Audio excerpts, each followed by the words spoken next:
was texting the videos to that male. We determined that the woman who was texting the videos to the male is Shirley Hernandez, and the child involved in the sexual activity, the child pornography, was Hernandez's 11-year-old daughter. Hernandez had sent the man at least 14 very explicit and vulgar photos of her daughter performing sex acts. Now, Hernandez's identity is a public record based on her arrest, but for the remainder of my remarks today, I'm going to refer to Hernandez as the mother and her daughter, the 11-year-old victim in this case, as the daughter. The things that the mother did to the daughter are graphic and they are grotesque, and I hope that you all do not publish the mother's name in an effort to do the best we can to protect the daughter's identity from those who may know the family. Ordinarily, as you know, in these press conferences, we have photographs, but again, publishing her photo will only allow others to know who the daughter is, and we all need to do everything we can to best protect her identity. After obtaining the information in the videos, detectives worked throughout the weekend to fully identify the mother and the daughter. Detectives determined that they live in the Lellman area of St. Petersburg, just north of the St. Pete city limits. And we also determined that during March and April of this year, the mother created at least 14 videos of her 11-year-old daughter posing at the mother's direction and engaging in various sex acts, including bestiality with the family dog. One of these videos is of the family dog performing oral sex on the 11-year-old girl. Other videos involve the mother using sex toys to vaginally and anally penetrate her daughter. These acts constitute sexual battery, or as is commonly referred to as rape, and because of the child's age, the mother's crimes are capital offenses punishable by death. The mother also performed oral sex on her daughter and required that the daughter do the same to her mother. The mother videotaped all of these acts. All of the videos are graphic and contain the mother giving the daughter directions on how to sexually perform for these videos. At about 10 o'clock yesterday morning, we served a search warrant at the mother and daughter's home in St. Petersburg and arrested the mother on 41 total charges, including 4 counts of capital sexual battery, with each count carrying the maximum penalty of death should the state attorney seek the death penalty. 3 counts of lewd and lascivious molestation, 13 counts of transmission of child pornography, 13 counts of sexual performance by a child, 3 counts of sexual activity involving animals, 4 counts of aggravated child abuse, and 1 count of the unlawful use of a two-way communication device. The mother is currently being held in the Pinellas County Jail, and she will make her first appearance in court today at 1:30 p.m. When interviewed by detectives yesterday, the mother admitted to forcing her 11-year-old daughter to perform sex acts on video and sending these photographs or these videos to the male subject. We're still trying to determine the full nature of the relationship between the mother and the male, but it appears that they met online. We're also trying to determine how many other people the mother may have sent these child pornography videos to. When we talk about the child porn problem in this country, I'm going to characterize it as being out of control, because I do believe that it is out of control. And it is something that we are literally investigating every single day, and it's really about the only way to describe it, is that it is an out of control problem. These cases are the worst cases of child abuse, and in this case, it's not just sexually abusing a child. It's gross sexual abuse of a young girl by her mother to satisfy an adult with a perverse craving for watching kids engaged in sex acts. This mother is culpable for her actions, for forcing her daughter to sexually perform on video, but equally at fault are the consumers of this crap, and that's what it is. The predators who like watching kids engage in sex with dogs and who then go online and try and meet kids to have sex with them are nothing but predators. The problem is based on supply and demand. People don't do this to kids. Mothers don't videotape their kids and direct their kids to do this unless someone wants to view it. And there's way too many sick people among us who want to view children. And I mean children, 4, 5, 6 years old, in this case an 11-year-old girl, engaged in sexual acts. And the watching of child pornography then leads to, or happens in conjunction with, these same people wanting to have sex themselves with kids. Again, the problem we are talking about is very young kids, where there's no mistaking their ages. This is not about a 16-year-old who might look older. This is about infants through preteens. And just to show you the magnitude of the problem, since January of this year, just here in Pinellas County alone, we have booked 84 different people into the Pinellas County Jail on child pornography charges involving about 900 charges of possessing or distributing child pornography. Think about that. That's 900 different videos of kids, mostly in the 5 to 12-year-old range, engaged in perverse sex acts for the pleasure of adults who seek, obtain, and watch these videos. This is nuts. I don't know how else to describe it, but we're going to do everything we can to curtail it, because it's something we'll never stop, but it's ruining kids' lives. Kids who perform these acts, like this 11-year-old girl, they're never going to be the same. You can't go through this and be the same.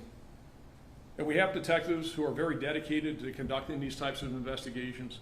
We're in the process of adding more resources to investigate these horrible crimes, so that the mother and others who engage in these acts will be held accountable. As I said, like so much of what we deal with, we're never going to stop it, but we're going to ramp up efforts to do everything we can to mitigate it, to curtail it, and importantly, hold people accountable for engaging in these types of acts. I'm happy to take any questions that anybody has. Again, I try to be very careful about not identifying the mother more than what I did, and I would just ask you all to please be aware that this girl goes to school in Pinellas County. She is active in the community. There are people who will know who she is, and if you all show her mother's photograph, probably not a good thing, but I can't control what you do. I can just ask you not to do it. So anybody? Chair, can you discuss just how much of a toll this takes on, especially this daughter in this instance? Does she have a victim advocate, or where does she go from here? Was the mother a single mother? What happens now? Yeah, so no, there's a father involved. There's siblings or sibling, and she's in the process. She'll get services. Of course, the Florida Department of Children and Families has been involved in evaluating the case. And I know that our victim advocates are working very closely with the family. In this case, and there are those that will be skeptical of this, and I understand the skepticism. I think that I've probably experienced the same skepticism, but based upon the interviews and the investigation so far, we do believe that the father didn't know anything about this. And so that's a good thing in the sense that she is still with her father, but DCF is very involved in this, and they're going to pay close attention to it. We're going to make sure that the right thing is done by her, and that she gets services, so that she is getting help.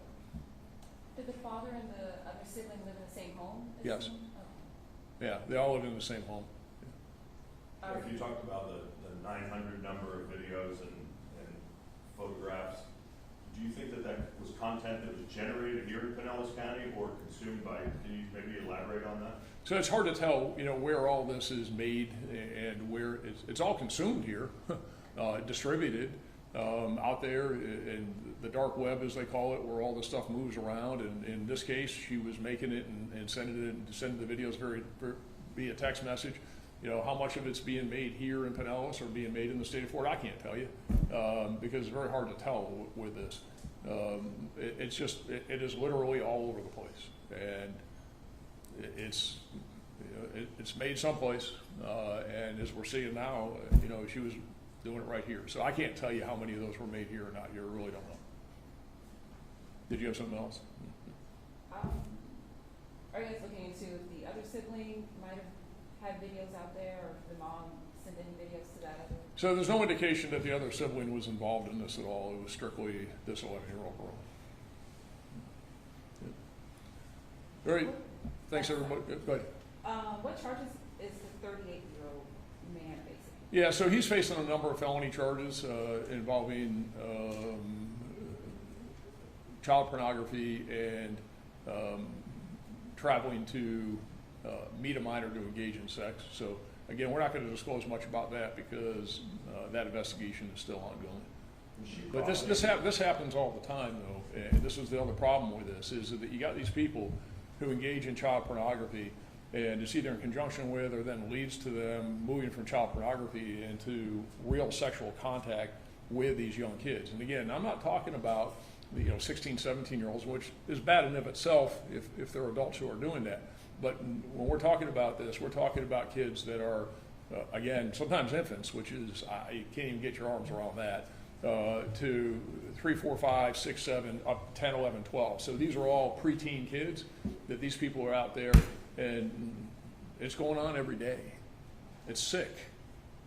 And it's just, it's awful.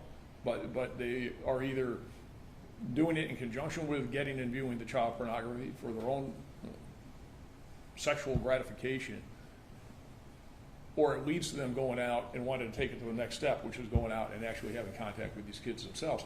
And I'm trying to be careful here, but these videos are bad stuff. I mean, they're graphic stuff, and the stuff that she was doing to her daughter with sex toys and all this stuff. And this is what these people want to see, and then this is what these people want to do. Seriously? I don't know if you can touch on it, but can you explain like what department works to find individuals that are watching or that are getting these videos? Yeah, so a lot of it is shared out there, and we get information from a variety of different platforms that see these people who are sharing this information. We have our own investigative techniques we use, and sometimes we get information from people. So I'd say it is the entire gamut of being able to see what's being exchanged, see what people are doing out there, and conduct these investigations accordingly. But a lot of it is exchanged over what's called the dark web. And these are not situations where, this is intentional, very deliberate, very explicit. This is not where somebody goes on to a search engine and happens to type in the wrong term and gets in it. That's not what this is. There's no mistaking what these people are doing. It's intentional, it's deliberate, it's bad stuff. Sheriff, you said you weren't going to talk about the relationship between the woman that created the content and the man she sent it to, but was she profiting off this at all? So we're looking into that, and that's something, in a lot of times in these cases, there is somebody in the chain someplace that does profit off of it. There is some money somewhere in it, but sometimes it's just quid pro quo exchanging between the parties. And so we've got some search warrants that have been executed on some of the electronic devices in this case, some that still need to be executed. So we're still trying to figure out if there was any money exchange, or put it this way, where the money was exchanged, somewhere in the chain of all this. But there's always money involved in it someplace. The question is where. Nobody's doing it for free. And with the man, he said he's meeting with children, so that means there could be more victims. Yeah, and then we're looking into that to see, and again, but we need to be able to get into these devices and do the analysis to see where else she may have sent these particular videos. I mean, there's no question with the male, he was getting all kinds of videos from, all different kinds of places. These people who do it, they got to start someplace, but the majority of this time, I mean, this is ongoing stuff, and it's continual behavior by these people who engage in this. Is there any information that the male actually made contact with the 11-year-old? We don't have any information to that effect. Did you say anything about not sharing his mugshot, or is it just the mom? I'm not telling you who he is, so if you can figure out his mugshot without me telling you, good luck to you. So you're not getting that, but like I said, you'll know because you all will check the jail and you'll see the book. There's 41 booking affidavits, and she's going to be at first appearance today. You all going to know who she is. I mean, it's all public record. That's just the way it works. Her information, the victim, obviously the 11-year-old, that's confidential, But again, my point is that this is unusual in this case, and that the mom's the one that did it to the daughter. So if you all publish the mom, and again, they're in the community and doing it, is that people who know them are going to find out who she is. And I think, at least I'd rather that not happen if we can avoid it. Thank you. All right, thanks everybody.